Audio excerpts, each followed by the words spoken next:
before Walmart.com. This is before Amazon was really huge. So this was back in 2011. Okay. And then I decided that I wasn't really a good salesperson and went back to manufacturing at a defense contractor, where I became effectively basically a business unit leader. So I led our military division and was basically managing somebody else's business for them. Yeah. Unfortunately, because of budget cuts and other things, the revenue kept shrinking. So my job was to stay profitable while we matched our demand. And I decided after a while it wasn't really that enjoyable anymore. And so I went into consulting for manufacturers with a focus on automation. Okay, cool. So robots, vision systems, all the cool stuff that you might see on YouTube. Yeah, yeah.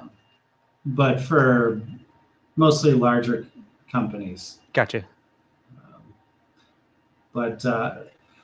And so how DFM kind of got started is once I was on my own, after about a year of consulting, I decided that I wanted to try some things on the side to help even out my cash flow.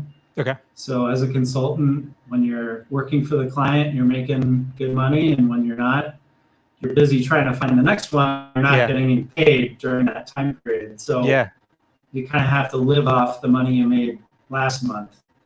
And I just didn't like that uncertainty. So I started looking for products to sell on Amazon. I found something called a wooden grill scraper and found that I could make it at a product development space here in Chicago called MHub. And basically it's a maker space, but super well funded. So there's probably about $3 million worth of equipment in the space. And it's really meant for launching companies and creating new products. Okay. So I worked out of MHub while I was consulting for about a year, maybe a little bit less. And during that time, I discovered Instagram. I'd never used Instagram before except to put some pictures of my daughter up privately so that people other than my family could see them. I started posting these grill scrapers, and I had all these woodworkers come out and say what a great job I did. I started to discover that there's this whole community of really nice people who bought tools, and I thought, well, gee, I could make all those tools for these really nice people. Right. So I did some more research. The card scraper was the first product for woodworking. At the time, it was something that I could do at low volume and still make some money. And I had the tools to make everything at that facility, MHub. Okay. So I like to tell people that my value add was taking really big rectangles and making small rectangles out of spring steel. Yeah. And the other thing that was kind of fun about that is because I had access to a laser, I started doing logos for people as kind of a way to get my brand out in front of more people. So I was doing a lot of giveaways back then with custom logos as the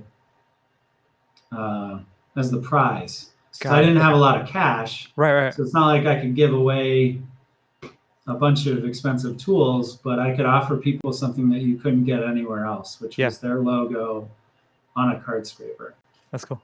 So with those, with MHub, it's like a big makerspace. Is that the right way? But it's more like industrial almost too, right?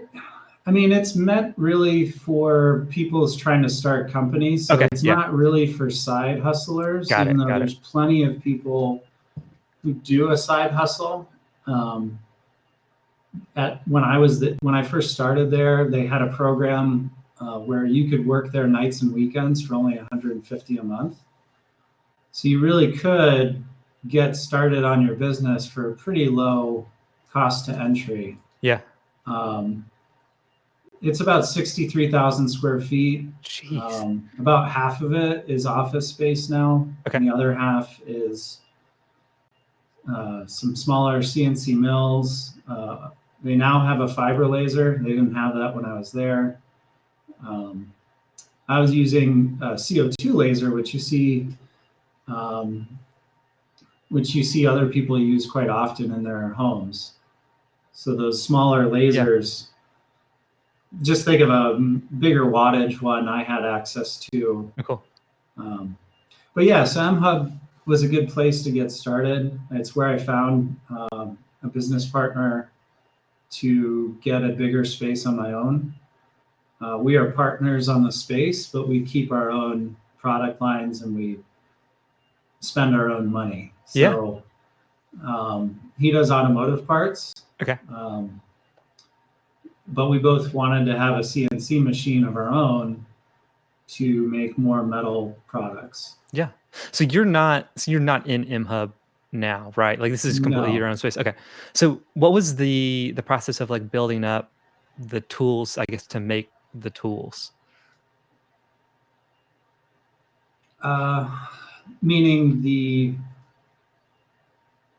are you saying like the startup costs for making tools? No, well, not that, but like what's, I guess, kind of the like the shop space that you work out of now? Like, Sure. do you have like big Bridgeports or, I mean, I know you've talked a lot about like automation stuff, but I imagine all of that's really expensive too.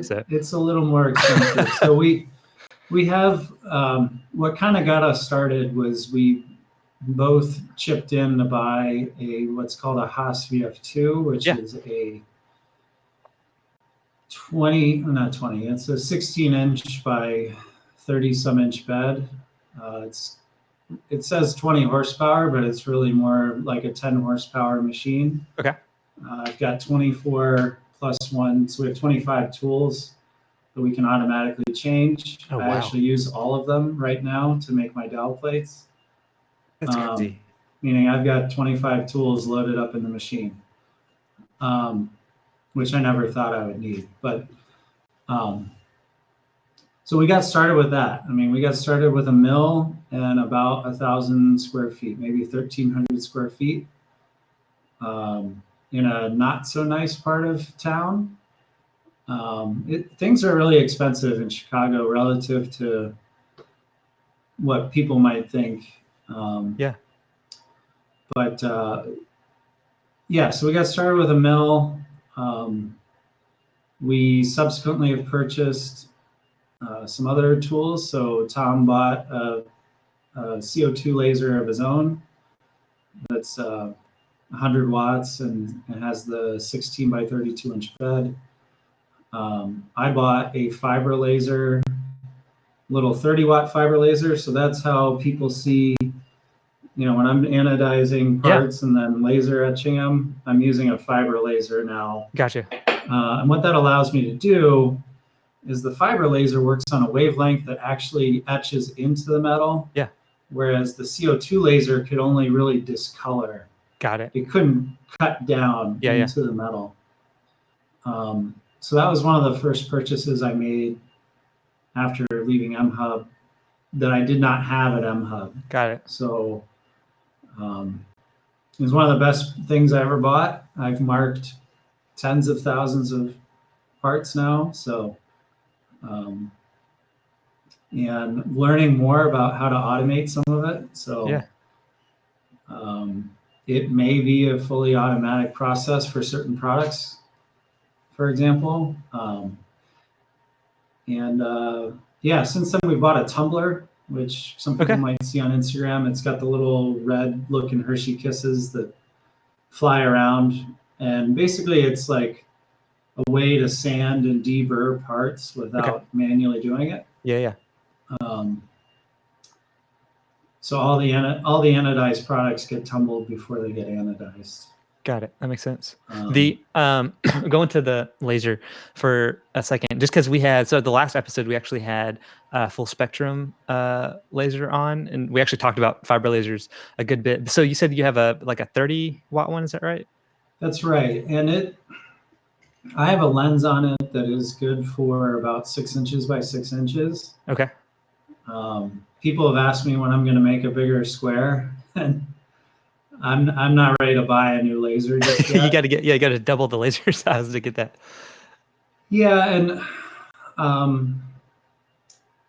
I think I want to grow in other areas before I grow the aluminum tool business. Yeah. And it doesn't even have to be aluminum tools. It could be steel measurement tools as well. So you may see a small combo square from me soon, but it won't be more than 6 inches. Gotcha. Yeah. Because I'm comfortable with this machine now, and I want to kind of max it out before I spend more money on a new machine. Because I would definitely get a second one. You can put a different lens to get a bigger field of view. But what it means is you don't have as much power because you have a finite amount of power and you're just spreading it out over more surface area. Yeah. So I'd rather just have another machine. Yeah. Yeah. And this time around, I think I'll buy a nicer machine. Go ahead. I was just going to explain that I bought a machine off of eBay that was basically coming directly from China. Yeah. Yeah. Because that's what was in my budget on a credit card. And I think for the larger measurement tools, I want to have a nicer machine that I know can be more easily calibrated. Yeah. But that's going to cost a lot more money. Yeah, totally. Yeah. So, I definitely get it. I have a 50-watt laser that is from China.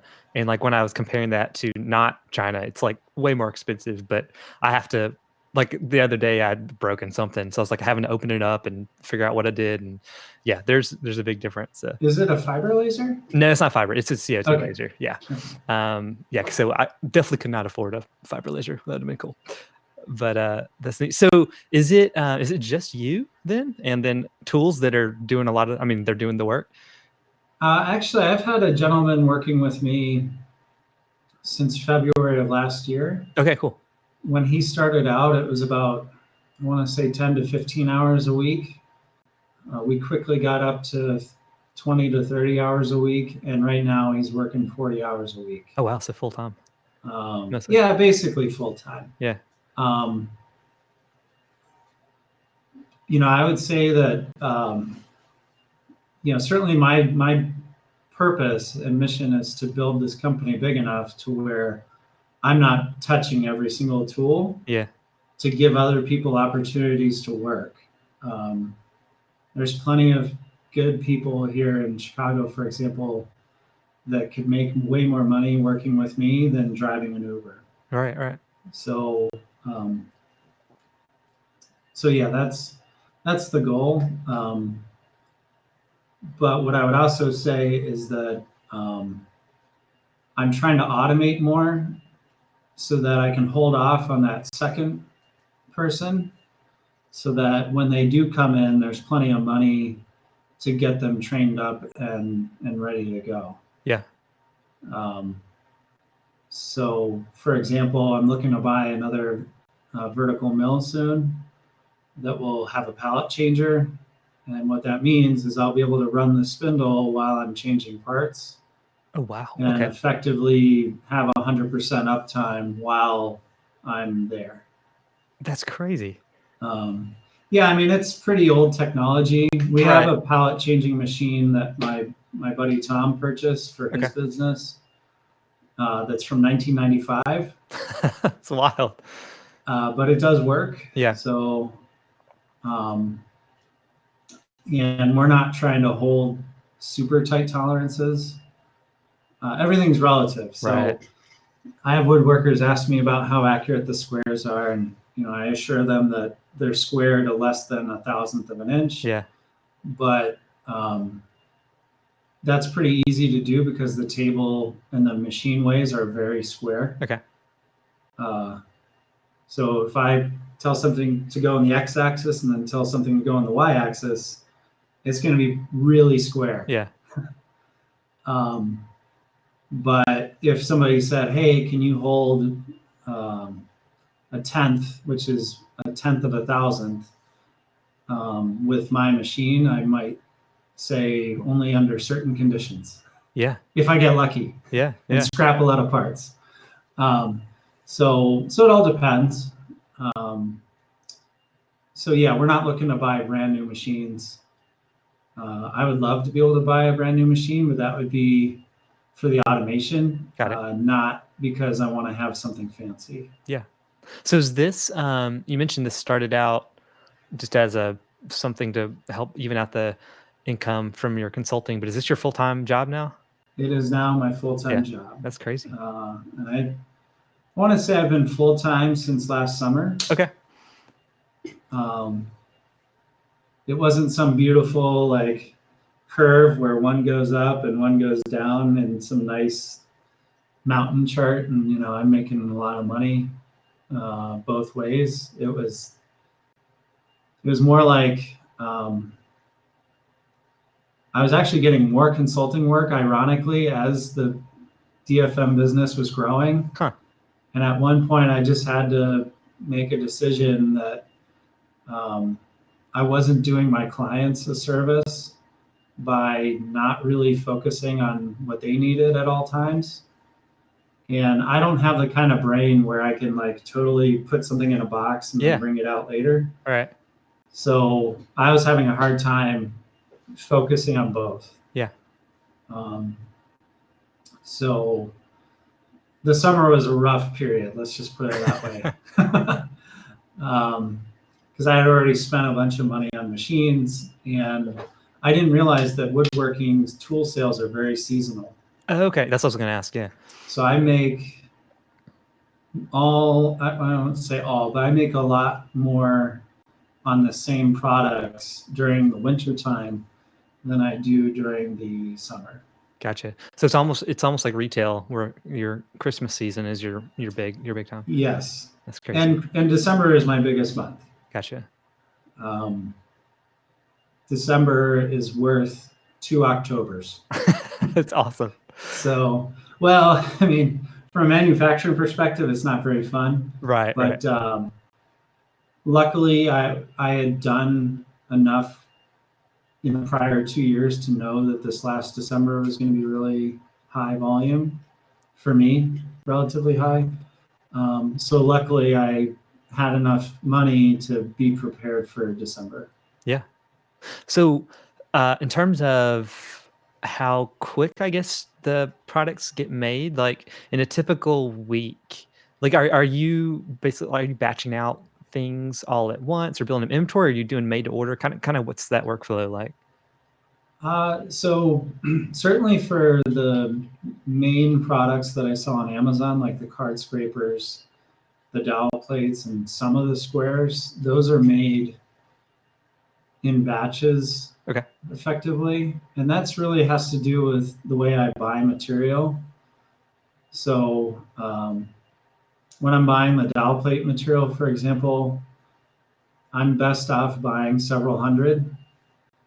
That doesn't mean I sit down and make a couple hundred at once when I get the material in, but because of the way I heat treat it, I also get another discount by getting them all heat treated together. So there's lot fees that I'm incurring through outside parties that, unfortunately I can't just make one when I sell one. Yeah. I need to make 20 and then have them sell out over the course of a week or two. Got it. Okay. However, I do pre-sales on some products where it is kind of made to order. So, I recently sold a 6-inch carpenter square where I effectively put out on Instagram and through my email list and said, hey, I'm going to make these over Christmas time. If you want one, you can pick a color and I'll give them to you in January. I was a little late on the delivery. I had some anodizing problems. And I also had some manpower problems, but those are really more of a made to order. As a pure manufacturer, I should love that because I know what my demand is, but I actually don't like it because I don't like taking people's money. Oh, yeah. And then having to deliver it at a specified time. Yeah. So I will and I did that for the Damascus marking knives that I sold as well. And that's because the material is so expensive that I need to know how much to buy. Yeah. And I also need to know that there's enough demand. So I actually had to refund some people's money on a few things related to that Damascus order because there weren't enough orders for that particular variation. Yeah. So it just wasn't worth tooling up. Right. So it's almost like you were running your own Kickstarter in a way, like getting the money up front. Like, this is what I want to make. How many people want it, and then doing it. Except you don't have to give all the money back to Kickstarter and all that kind of stuff. Yeah, I know a couple other people in the machining community here on Instagram who have done Kickstarters. I think Kickstarter is great for more everyday products. Yeah. So, if I'm going to make a phone case out of titanium, I could probably find more people out in the sphere of people than I could, unfortunately, for a custom square. Yeah, yeah.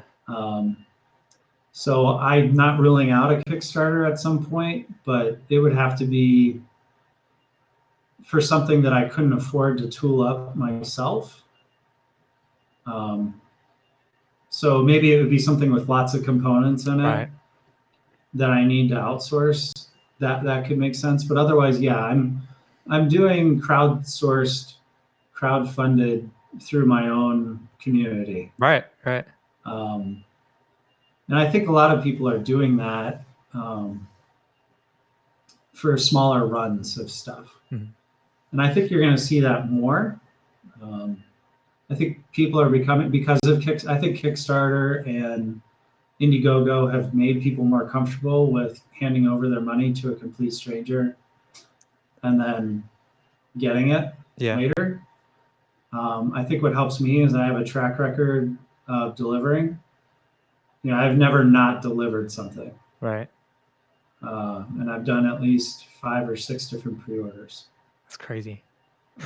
But the only thing I'll hedge that with is I always make at least 1 or 2 on my own. Got it. Part of the reason people are asking, oh, when can I buy this? I'm like, well, I have to finish it first. Yeah. Because I have to know what is not going to work out well. Yeah. So that I can give a realistic timeline. Yeah. So on the, it sounds like you're able to do those pre-orders because you've got an audience that you can launch it to. I think you mentioned your email list, and I know on Instagram you're pretty big. But when you first started building out tools, like, where were you finding customers, or like was that something you were actively trying to figure out? So I recognized that Instagram was a really good place for product development and getting feedback. But the majority of where I make my money is on Amazon. Oh, okay, gotcha. Okay. So more attention is paid to tools that already sell well on Amazon. So for example, I knew card scrapers had a decent volume on Amazon, which is why I picked it to try. And a great example of something that I've made that has no traction on Amazon would be a Damascus marking knife. Right. So some products are a pre-order with no intention to make them for Amazon because there's no there's no keyword traffic. So for example, if say 10,000 people a month were looking for Damascus marking knives on Google, I would happily make it a standard product and market it as best I could on Amazon. But I would be amazed if there's even 100 people looking for it a month. Right. So on Amazon. Right. There's probably more people trying to make it themselves on YouTube. Very much so, yeah. So it depends on the product. So I'm using data from Amazon using, there's a tool that I use. There's two tools. The cheaper one is called Jungle Scout. It's $200 one-time fee. And it's basically an extension that lives on your Chrome browser. And then you can look and see roughly the sales data for a particular item. Yeah. And then there's another one from Viral Launch. It's a little pricier. There's definitely more data to the point where I almost need like a full-time analyst to go actually use it. But they're both getting better at figuring out what items are seasonal. Yeah. So you got to be careful when you look at an item and say, ooh, that's a really hot item. And then what you don't realize is by the time you launch, it's not a hot item. Right. And I learned that the hard way with some card scrapers. When I launched the curved ones, I decided to launch it at the bottom of the demand curve. Right. So it was pretty awful because I bought a stamping die for a lot of money to make it. And I had to make payments on that die, whether I sold card scrapers or not. Right. So I wish I had looked more carefully at the long-term data, but that data wasn't really available to me at the time that I made the decision. Yeah. So anyway, I just want to, if anyone's listening and trying to think, oh, well, I'll just start researching products and see what the search traffic is, what they have to recognize is that if it's a carbon copy of somebody else's product, I think you're going to have a hard time selling it. Yeah. Unless you have a lower price or, marketing is still really powerful. But most Amazon shoppers don't really care who you are. Right. So when they're buying my card scraper, it's not because it says DFM Toolworks on it. They're buying it because it has lots of 5-star reviews and it has a competitive price. Yeah. In a previous, I guess not a previous life, but a little while ago, like I used to do a lot of illustrations. So I actually did some kids books on Amazon, and I got deep into like the KDP sides of things on Amazon, and because there was all those tools just on the book side of doing like research and then everything came back to is like, are you a bestseller in the category? Like that's what you really need to figure out and get those reviews and everything. So do you then do they take care of warehousing and shipping and everything too, or do you still just use them as the storefront? I use almost exclusively their fulfillment services. Okay. And the reason for that is I have found that my sales rates are almost double when they are in stock in Amazon versus not. And the reason I have that data is unfortunately I have stocked out. And even when I ship new product back in, it takes at least 5 to 10 days to kind of get back to my same sales level. So even though you can buy it, if a customer sees that it's not available for over a week, they tend to not hit the buy button. Yeah. Because they're so used to things coming tomorrow. Right. So, that's my own information. I'm not saying that that's true for everybody. Meaning, let's say you're selling 10 a month by fulfilling yourself. I'm not promising you'll sell 20 when you put it in the Amazon. That's all dependent on the search traffic. Yeah. And your ability to convert that traffic. But I'm just giving a metric, like a rough ballpark for if you're going to sell on Amazon, there is no reason you should not have it in their warehouse. Yeah. So sorry, go ahead.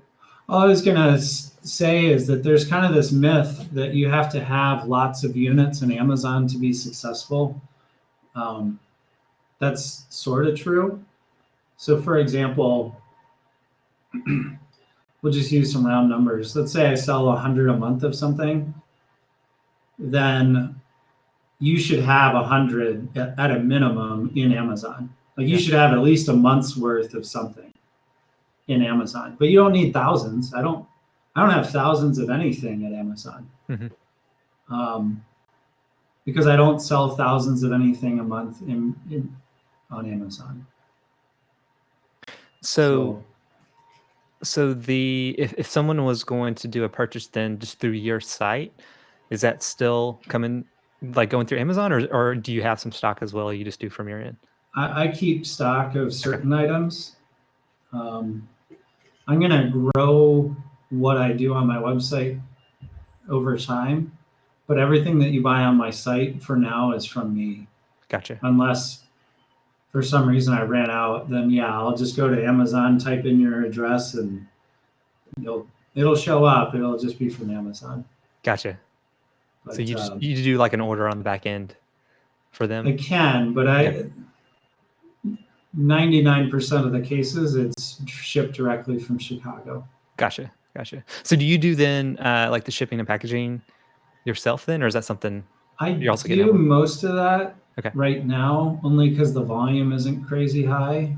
And to be honest, I don't ship every single day. So if somebody's placing an order and they're like, why isn't it like Amazon where it just disappears? I've gotten emails the next day asking, where's my shipping tracking info? Yeah. And I'm like, you just placed this like 8 hours ago. Yeah. Yeah, as we grow, my intent is actually with the gentleman that's working with me 40 hours a week to learn the systems. Right now, it's kind of disjointed. I use a product called ShipStation, which takes my website orders and then helps me with printing out the order, printing out the label. I do some very rudimentary dimensions and weights to calculate the shipping right now. I'm looking to move to the Shopify, and once I do that, I'm going to invest more on the back end to make it so where the person doing the fulfillment doesn't have to do any of the stuff I'm doing right now manually. It'll just tell them, hey, go get this size box, right? Put these items in it, and we know that the shipping is going to be good for that. Whereas right now, I kind of have to double check, maybe edit it a little bit. I want to get all that out of the way so that there's just less of a chance for making a mistake. Yeah. I make mistakes too. So I have shipped things and missed an item. So I'm not pretending that I'm the best. I just want to make the system easier to use so that they're not nervous about taking on this new task. Yeah. So in terms of products, from how long does it take, or does it just depend on the product, from you find like a good opportunity, whether you're using Jungle Scout or you're just hearing back from people, to you actually have something in a store and people can buy? I think it ranges. There are things in my mental parking lot that have been there for over a year. Gotcha. Okay. Yeah. And it's just not the right time because I'm right now limited on the design side. It's just me. So, if I'm busy making squares or something, I'm not designing the next product. Right. And as much as I would love to say that, yeah, I just touch a button and parts come out, I'm also managing somebody 40 hours a week. And I think as the company grows, I will still want to control the design for the next couple years. Meaning I'll hire a machinist before I hire a designer. Right. Now, back to your original question, there have been times where I've gone from concept to delivery in 3 months. Oh, wow. Okay. But that's typically with some simpler products. So, for example, I sold a bottle gauge or a lumber gauge bottle opener. It's just a laser cut product. I designed it, showed it to people, made sure I was going to sell at least enough to cover the material, placed the order with the laser cutting company, brought it in, deburred it, laser edged it, and shipped it. So, I mean, there are some products that don't require a lot of fixturing, don't require as much capital. Yeah. Whereas, some products have taken longer. I think I'm getting better at understanding what's realistic. Mm-hmm. In my mind, things should take 3 to 6 weeks, and they really take 12. If people go and listen to a podcast with Donnie Carter, which is no longer, creating new episodes right now, but I promised that I was going to have some hatchets and axes before Christmas, and here we are, and I don't have them. Right. So, and part of that is because good things happened, right? So the demand for the things I make right now grew to a point where I'm busy doing that. And once I've figured out how to control that better, I'll get back to the new stuff. So most of the times there are delays because I'm just busy with other things, not because it's that hard to make a new product. Mm-hmm. It's just hard to find time when I just don't have a lot of cash lying around. So, right. So that's meaning, like, ironically, I'm going to get slower and slower as we grow. Right. Until I find some more people to replace other things that I do. So I did see that. So you mentioned the hatchets, but I did see you did have a pre-order for looks like brass hammers. Is that right? That's right. And the reason I leave it as a pre-order is nothing's ready to ship. I need to change some language on that, but I mean, I have brass heads lying around ready to assemble, and I have handles ready to assemble. But if you order, say, a hot pink powder coat, I don't have that just lying around. Right. And I'm not going to drop everything the day you order it to set up powder coating for one order. So part of the reason I like to have a lead time is, in a perfect world, I would get 2 orders, even if they aren't for the same color. Then when I set up for powder coat, I can do both colors. Yeah. So do you powder coat in-house then too? I do. Okay. And that's driven by my automotive friend. He powder coats almost everything. Okay. If he didn't have that, I probably wouldn't powder coat. Right. So what's the difference then, because I have no idea, between anodizing and then powder coating? So anodizing is putting an electrical charge through the aluminum part to force oxidation. Okay, gotcha. So all you're doing is creating aluminum oxide, which is actually very hard relative to the aluminum, and you're doing it in a controlled way. Got it. And what's cool about it is it's creating this crystal structure that looks like thousands of straw tubes on the surface with all the tube holes facing outward. Okay. And then what that allows you to do is, through almost like capillary action, it'll suck in dye. Oh, okay, gotcha. And then what you do is you seal it. So what you do is you let the tubes suck in all that color, and then you seal the ends so that the color can't come back out. Got it. That's cool.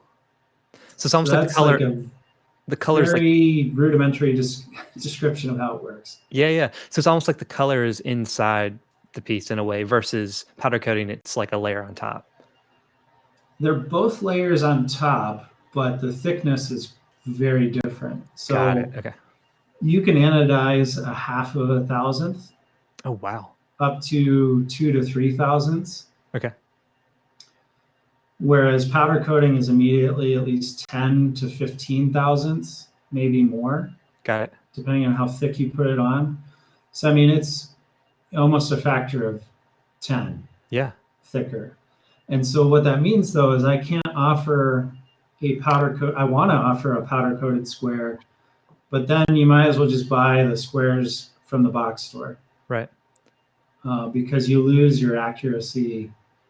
Well, I should say you lose the accuracy that people seem to care about. Right. When you powder coat stuff. Yeah. So you have mentioned some of the products that may be coming. And I definitely don't want to put you with a time frame like Donnie did. But are there stuff that I did it myself. Okay. No, Dottie's great. But are there you mentioned you have some things kind of rattling around in your head. Like, are there things you're working on now that you're looking forward to getting out potentially in the future? Yeah. Kind of what's steering my thought process, at least for the next quarter or so, is in the past, I usually think of something that I want to make that I can't make right now. Okay. Which means I have to go buy more stuff. Right. To make it. And now that I have to manage bigger inventories because I have so many more products now to manage, I'm learning that I probably am better off just making something I can already make. So that's kind of going to steer some of it. So I think you'll see more knives from me. Some may not be woodworking related. But the hatchets are definitely going to happen.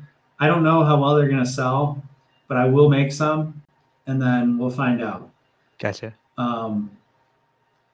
But past that, I think you could see some little more niche things, but they do well on Amazon. Okay. I'd rather not get into which things they are not because I'm worried about competition. I just don't want to set expectations, and then people are like, "Hey, where'd that thing go?" Right. But what I could say is there's some sharpening type products used for sharpening chisels and knives and all that I think could be a good niche. I just need to figure out how to find the right partners to do it. Okay. So, for example, you can buy a diamond lapping plate. I need to find somebody to help me coat that plate. Okay, gotcha. Meaning I can make the plate. That's easy. Yeah. It's coating it in such a way that it's going to last a long time and be a good product. So that'd be a brief example of something that I should be making, but it takes months to get that going. A great example would be when I first started out making burnishers, it took me almost 6 months to find somebody that was willing to do small lots of wooden handles. Most people are like, we want 5,000 parts. Right. And I'm like, I can't even sell 1,000 parts in a year at the time. So it just takes a lot of phone calls. It's not like you can just Google stuff and things magically appear, unfortunately. So it takes a lot of homework. And so, for example, I'm trying to find a new anodizer right now. And there's hundreds of anodizers in the United States, but finding the ones that want to take smaller jobs, who are willing to work with smaller companies, it's a little more difficult than just opening up the yellow pages or Google or whatever. Right. Yeah. Because I'm also looking for a certain level of sophistication now too. I want people that are responsive via email. I want people that are responsive by phone. And when you, like I said, for some of your listeners, this may be pretty obvious, but business to business interactions are still so slow sometimes. Got it. Yeah. There's a reason certain platforms are growing. I'll mention one for machining. So if people are looking to prototype something out of metal, they should look at a company called Xometry.com. Now you might pay $800 for one, but they'll also give you pricing for 50 or 100. And they'll scale the pricing and you get the price in 30 seconds. Oh, wow. Okay. Meaning it's real time. Like if you have 5 iterations, you can upload all 5 and get prices for all 5 to kind of guide you as to maybe what features are costing you a lot of money. That's cool. And that's with an X, is that right? That's right, with an X. Okay, so cool. if you type in Xometry, I think I spelled that right, Xometry, they offer machining services. They offer a lot more now. But that's just one example of technology connecting people. The way that platform is working is they're actually taking your job and throwing it out to thousands of machine shops. Oh, cool. And saying, do you want this job? Yeah. And oh, by the way, we already priced it at this. That's how they're doing the instantaneous pricing. Yeah. So there is no lag. It's not like I throw a step file up and then I wait 2 hours for everyone to respond from the job shops. Xometry has enough previous quoting experience to say, here's how much we would quote for it, because they started out as their own shop. Okay, cool. Right? So anyway, I'm not just saying everyone should go to Xometry. I'm just explaining that you don't need to do a Kickstarter, raise enough money to go buy a Haas VF2, and 6 months later get one product out. You could launch 3 products during that same time period, but you won't make any money on it because you're paying somebody else to make it. Right. But you can at least validate the idea and the product and everything. Correct. So, for example, we do have a lathe here, but for certain products, it's just not worth tooling it. So I might still pay somebody. I might not go to Xometry, but I know other machine shops that have lathes, and they're more than happy to make 10 of something. Right. And that's the other thing to clarify for some people is some people ask me, hey, I want to make this thing. Would you be interested in making it? I try to explain to them, I am not a job shop. I am so limited on my own time that I don't have time to quote and then figure out how to make it when I'm only going to make, say, 20 to 50 of them even. It would have to be a repeat job where I spend, say, a day or 2 figuring out how to make it. And then when you're ready to buy more, you can buy more. Right. And it's cost effective for both parties because I already have all the fixtures. I already have the program written. And now it's just a matter of ordering more material and hitting the cycle start button. Mm-hmm. And even then, I'm really not trying to offer that service anymore because I can make more money on my own stuff. Right. But anyway, I was just explaining that some people see that we have a machine and think, oh, you're doing me a favor by bringing me this job. And unless it's another woodworking tool, it's probably not going to be that helpful. Yeah. And I've had other tool companies actually reach out to me on making components. And my concern, anyway, I don't want to get into that, but let's just say that we are not interested in making other people's products. I am very interested in co-branding. So a brief example would be I've done some work with Mark Spagnuolo of The Wood Whisperer, where on one side is his logo, and on mine is the other. Oh, yeah. And he sells that all through his own website. That has been great, I think, for both of us. So I'm always interested in things like that, but I'm not a contract machine shop. Gotcha. I'd charge way more than everyone else. Right. So for people that do want to check out your tools or are interested maybe in getting one, is the website, is that where you would send them, or Amazon, or what would you recommend? I would say if you want to see everything, you're going to have to go to both right now. Okay. I don't have everything fully duplicated. Okay, cool. So the brass hammers are only on my website. But in general, Amazon has more of everything, because there's certain things that are so cheap that I wouldn't make any money doing the fulfillment. So for example, my lumber gauge bottle opener is on Amazon because Amazon can pick it, pack it, and ship it cheaper than I can. Okay. However, when I get my Shopify site set up, you will see some of those smaller items come back to my website, but only as an add-on. Gotcha. Meaning, you spend $100 with me, I'll give you the bottle opener for free. Got it. Type thing. All right. Or maybe at a discount. But and that'd be the only other thing to point out is the pricing for a la carte items are exactly the same on both Amazon and my site, because I cannot legally, within the terms of service, offer them less. Got it. Okay. However, if you want to help me make more money, please order them on my website. Got it. And that's just dfmtoolworks.com? That's right.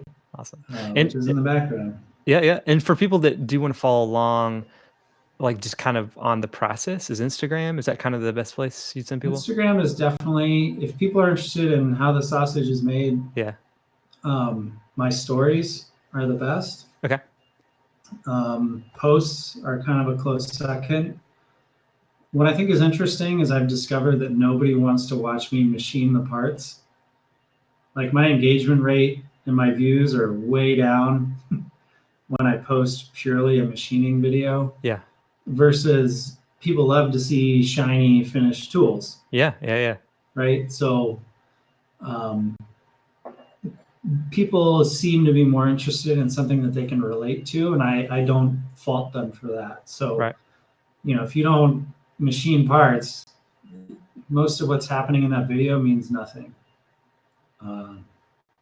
which is fine. So, and then Facebook, I do dual posts, but I do a horrible job of keeping up with any comments on there. Got it.